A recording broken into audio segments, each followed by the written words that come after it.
Hi again, everybody. It's Kevin Canessa coming to you from the home studio today on this Boxing Day, December 26th, in the year 2022. Sure hope you've enjoyed the last few days with your family and friends for Christmas, Christmas Eve, whatever it is that you celebrate. And, of course, here we are already, December the 26th. Do you believe how fast time is going? We're just a couple of days away from the new year. But as you know, the news doesn't stop just because it's a holiday, and you bring me into your homes every Monday night, as you do every week. And this week, this edition of the Observer Live won't be probably as long as most others, because this week's edition is a special edition, as we have done for 22 years in a row.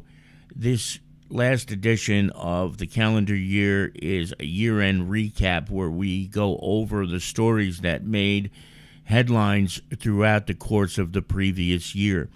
And in news, I was able to go back and look at some of the many things that happened in 2022. And my colleague Jason Bernstein did the same thing for sports, except he did a top 10 sports stories of the year 2022, and he does a great job ranking them from 1 to 10. So in this week's edition, you are going to find mostly a retrospective of the year 2022 and some of the major stories that made headlines for us here at The Observer, some in print, some online. So that's the majority of what this edition of The Observer is about. But there are a couple of other stories that are not related to the 2022 look back. And the first one is of Councilwoman Sue McCurry. Last week we had a story that my colleague Ron Lear wrote about Albino Cardoso, who was retiring after 13 plus years on the Kearny Town Council. And also this week, we have the same sort of retrospective for Sue McCurry, who leaves the Kearny Council after 18 years, which is pretty remarkable when you think about it. That's a very long time to be serving any governmental body, but she has indeed completed 18 years, and she goes off into the sunset now and says she'll spend a lot more time with her little nephew, who just turned 10 years old. And you know, she became a councilwoman after Councilman Mike Kelly stepped down back in 2004, and she filled a couple of months of his term. I think it was May of 2004 that Mike Kelly decided that he did not want to be a councilman anymore, and then she took over for him. And later that year, I have to keep readjusting this microphone. I'm not used to this. She ran for election on her own and won, and did not lose an election thereafter. So she was known mostly for her work on the Ordinance Committee, but she was also responsible for bringing the farmers market to Kearny, which is really something that I think you and I enjoy on a regular basis in Kearny. Every Thursday over by the library, the farmers market is there, and were it not for Sue McCurry, we may not have a farmers market here. And it's a market that others have emulated in other towns in this vicinity. So she leaves that mark, as well as the mark that she leaves by having started Kearny ACES, which is an environmental group that looks to greenify the town. She did a phenomenal job getting that off the ground, and it's running very, very smoothly. And she's going to be missed by everybody, and I enjoyed working with her through a good chunk of her time as a member of the Kearny Town Council. So to Sue McCurry, we say congratulations on 18 phenomenal years on the Town Council. We're going to miss you, and the town is not going to be the same without you. So, and I think her nephew is going to be very excited too, because she already brought him out to an exotic pet store and bought him a pet iguana or a chameleon or one of those things. I can't remember exactly what it was, but he's certainly going to benefit from Kearny's loss. Here's Jason's top 10 sports stories of the year. You can see from that photo what the number one story is, but I'm going to get off of it real quick so that you have reason to pick it up when the paper is out on the stands tomorrow. There's another very sort of tragic story. This woman, Catherine Garcia, 46 years of age, from the town of Kearny, she was killed in a car crash on Route 3 in Clifton last week. And it was a 3-car crash, and she unfortunately was the only one to lose her life in that terrible crash, but gone way too young. We have that full story that you can read on page number 18. Now, there are two things that happened over the time where we put the paper together, which was on Friday of last week, to today, that need to be reported. The first one is a very happy story because it is about Richard Jarvis, the chief of police in the Lyndhurst Police Department. On Christmas Eve, he was on his radio and he heard a call about a man who was unconscious, and he was the closest by. I'm not sure if he was on duty when this all happened, so I can't give you an answer for sure and say he was definitely on duty when this happened.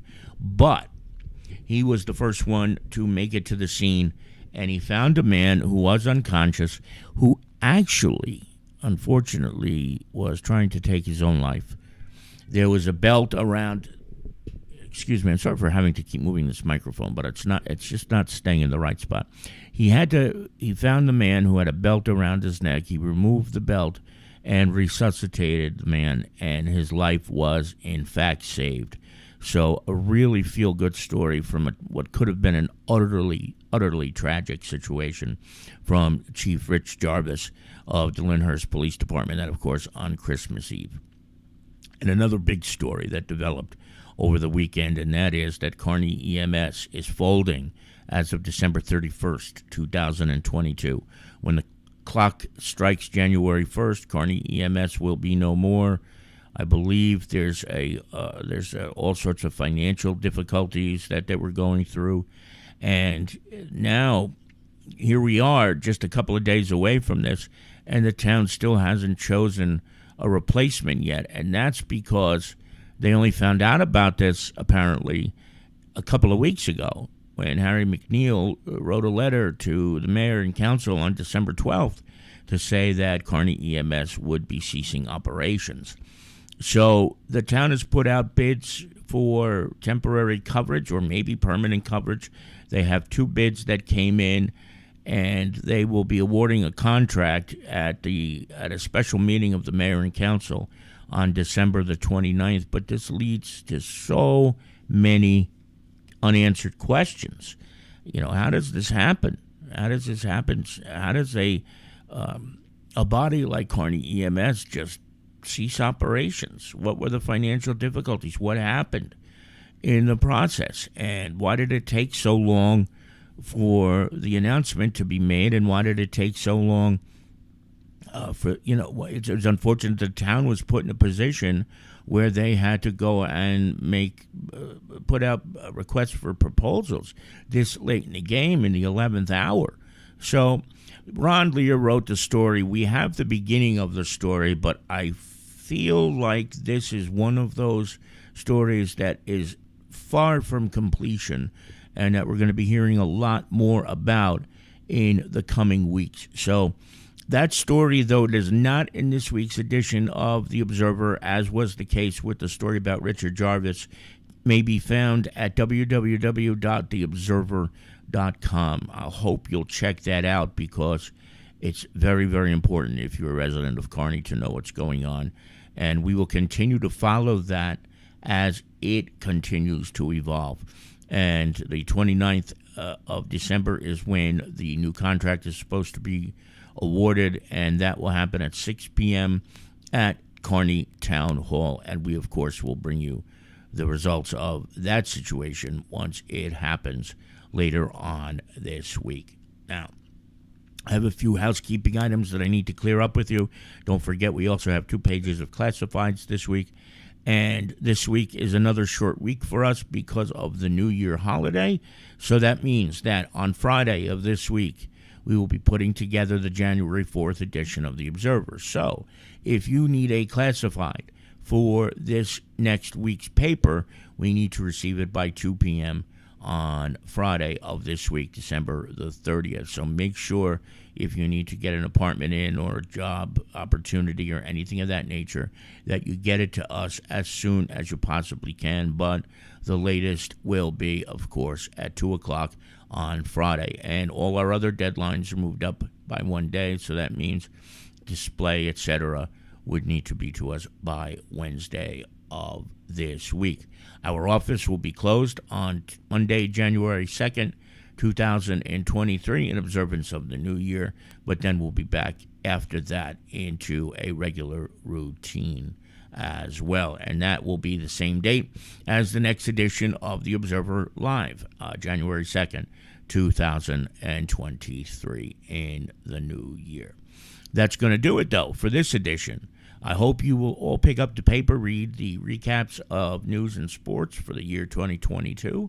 And, of course, if anything happens during the course of this week, we will bring it to you live or as soon as we can thereafter. So, from the home studio tonight, it's Kevin Canessa signing off for now. Again, wishing you all a happy Boxing Day. Stay warm because, man, it's been too cold, way too cold, but it should be warming up by the end of the week. Hope to see you back here again very, very